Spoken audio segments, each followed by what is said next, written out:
talked about is Timmy Tebow, in the words of the designer there. You guys are close. How did we know he's a very religious guy? How did you two meet? What's the story behind that? Through Bubba Watson, who's one of my best friends, long ball, I think the greatest golfer in the world. I love him so much. And Bubba just invited him to church in LA, and I was speaking, and Timmy and I met and been talking ever since. And again, you got somebody in Tim Tebow who is got so much focus, dedication, and commitment. It oozes out of his pores.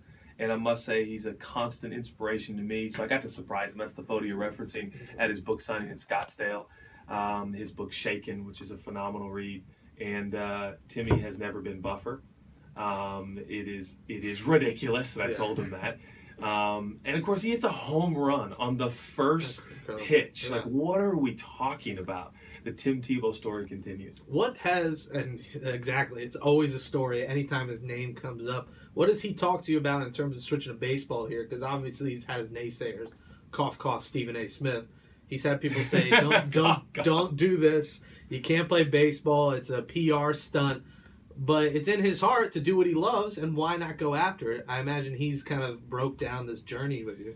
He thrives under pressure, and he thrives, I think, when people say he can't do something. And there's something in Tim Tebow that is just so admirable. It's like the moment you say he can't do it, he has this motivation and desire to do it all the more. And again, that's something that as a father and as a husband and as a man, I want more of in my life, that determination and then willingness to fail. The thing about Tim Tebow, he's never been afraid of failing. And how many of us live our lives worried, what if I fail? What will people say?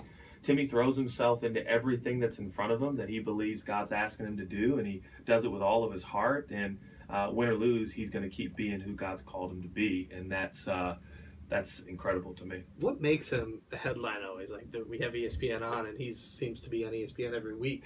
What about him? I honestly thought he should have. I mean, he didn't get his fair shake in the NFL. He took the Broncos from a team that was going to be a high draft pick to a team that went to the playoffs, and he won a playoff game on top of that in Pittsburgh on top of it, and then didn't get his chance.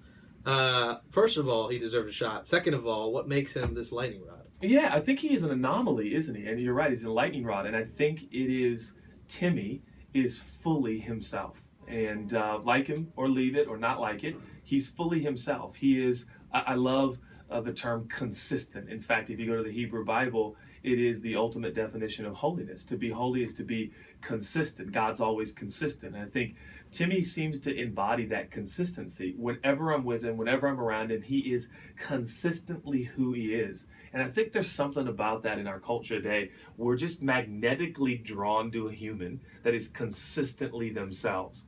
And I think we kind of admire him, whether we're willing to admit that or not. I'm certainly admitting that, so are you, but others may not prefer that. But I think we're all attracted to him because of the consistent lifestyle by which he lives. Does he ever tell you, like, hey man, like, I should be in the league right now? Like, does he ever express frustration to you about not being in the NFL? I honestly, once again, consistency. Timmy has never griped. He's never complained. He is a person who's like, we're going to keep moving forward, and it's going to get better and better, and the best is yet to come. And again, I want to live my life more like that. Yeah, it's an inspiration to a lot of the younger people. Judah Smith here, How's Your Soul? Why should people go out and get How's Your Soul? Take us through the content of the book and why people should go get it. Well, first of all, we all have a soul, so it wouldn't be a bad thing for us to kind of take inventory. Some of us don't. I do, but some people don't. Some of us need to take, if not all of us, need to take inventory of how our soul is doing. And of course, it's predicated and based upon ancient scripture, which I believe is this guide to an ultimate relationship with God who's alive. And whether you believe that or not, the point is we all have a soul, and are we stewarding it well? At the velocity and speed in which we're living, culture, media, the inundation of so much information, the technological age, are our insides okay? Is my mind, my will, my emotions? It's easy to take inventory of your outside because you can see it. Others can see it. You can look in a mirror. But how is my soul? Ancient King David defined the soul as all that is within me. Is all that is within me okay? And all I'm asking is that people would have a conversation, maybe with the people closest to them. Am I okay? Do I seem okay? How do you think my mind, my will, my emotions, my core, my heart is?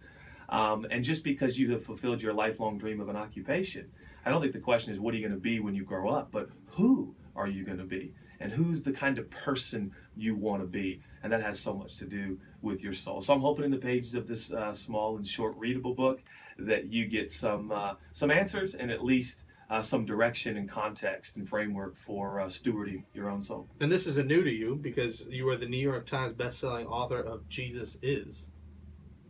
And then underscore parentheses is blank. Just blank. Do you say Jesus is blank or just Jesus Is? Well, I fill in the blank and then I challenge other people. How would you fill in the blank? And I totally respect however you fill in the blank. Just blown right now at that.